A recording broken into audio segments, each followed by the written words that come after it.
5 seconds.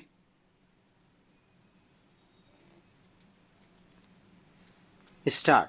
The Sarva Shiksha Abhiyan SSA is a flagship programmatic intervention by the Government of India, operationalized in partnership with state governments to achieve the universalization of elementary education in India.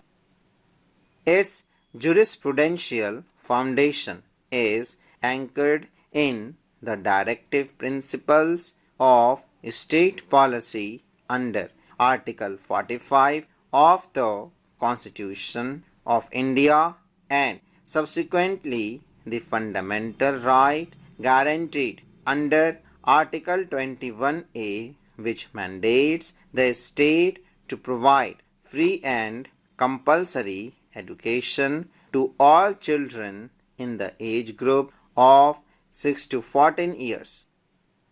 The SSA is a primary vehicle for implementing the provisions of the Right of Children to Free and Compulsory Education Act 2009 RTE.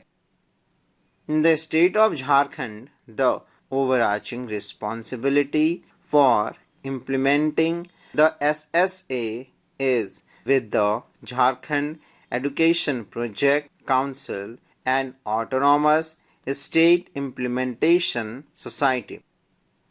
The project was much needed initiative and to fulfill its laudable aims, the state may have been compelled to adopt innovative approaches to address the human resources gap in employing teachers. To shorten the narrative, it is noted that the result was the engagement of voluntary teachers, para-teachers on a contract basis starting in 2002. The para-teachers engaged under the SSA are the appellants. The impugned judgment was passed in a batch of over 100 writ petitions filed by para-teachers engaged under the SSA across the state of Jharkhand. The impugned judgment on an analysis of the admitted circumstances, the alleged claim right for regularization and precedents on the point dismissed the writ petition. In the impugned judgment, the High Court noted that the appellant are not challenging the rules as contained in notification number 228 dated 14/4/2022, since the state of Jharkhand has come out with the rule for regulating the service conditions of para-teachers in exercise of powers conferred under the proviso of Article 309 of the Constitution of India. The High Court's consideration was limited to the claim of para-teachers for the substantive relief of regularization. The High Court held that since the writ petitioners voluntarily accepted appointments on a contractual engagement basis as para-teachers under the SSA scheme, they cannot later claim regularization as a matter of right. It reasoned that by accepting contractual employment, the writ petitioners acquiesced in the terms of their engagement, which did not by itself confer any right of absorption or regularization of services as assistant teachers. Para-teachers were not selected through a process comparable to the competitive selection process prescribed for assistant teachers, and therefore regularization is not permissible.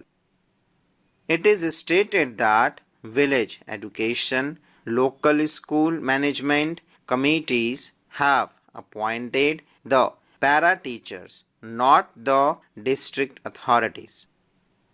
The High Court distinguished the judgment, cited the writ petitioners on one or more key parameters, thus noting that their position was not covered by precedent.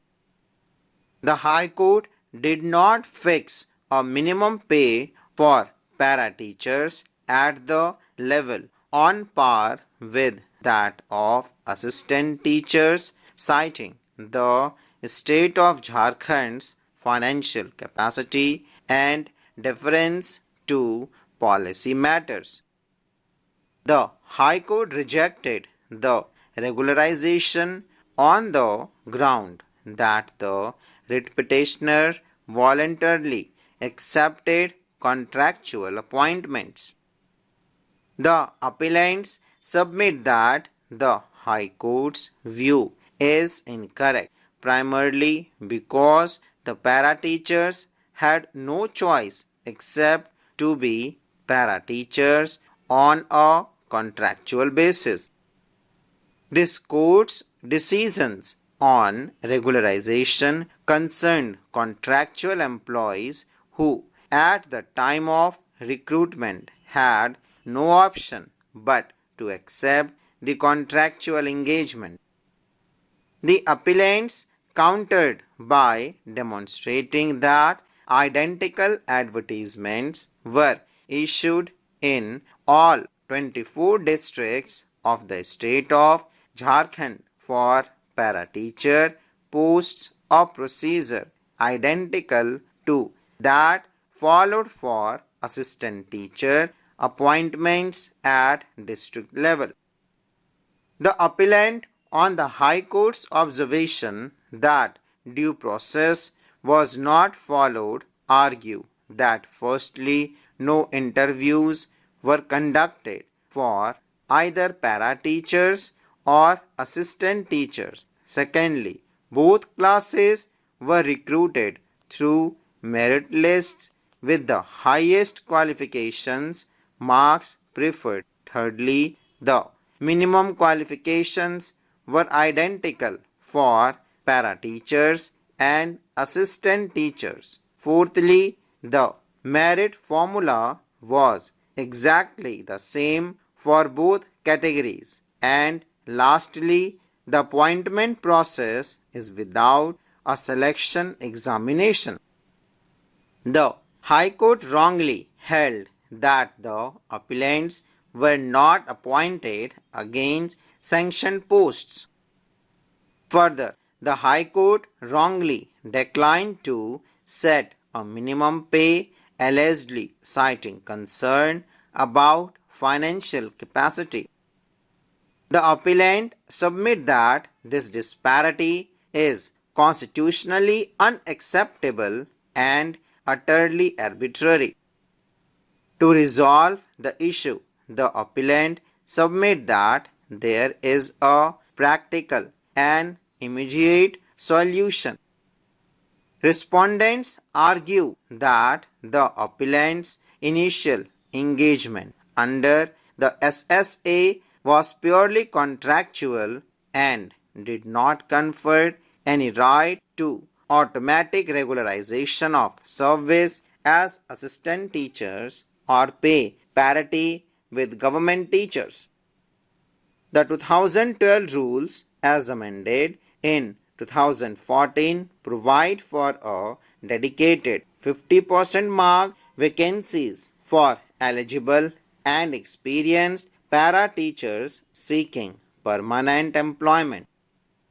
Their current demand to be regularized by encroaching upon the remaining 50% marked vacancies, which is reserved for open market candidates, is legally untenable as accommodating them outside the marked vacancies would unjustly consume the open market quota, disrupt the statutory balance, and violate the constitutional guarantees of equality and equal opportunities in public employment under Article 14 and 16, besides overlooking the rules made under Article 309 of the Constitution of India. Full stop.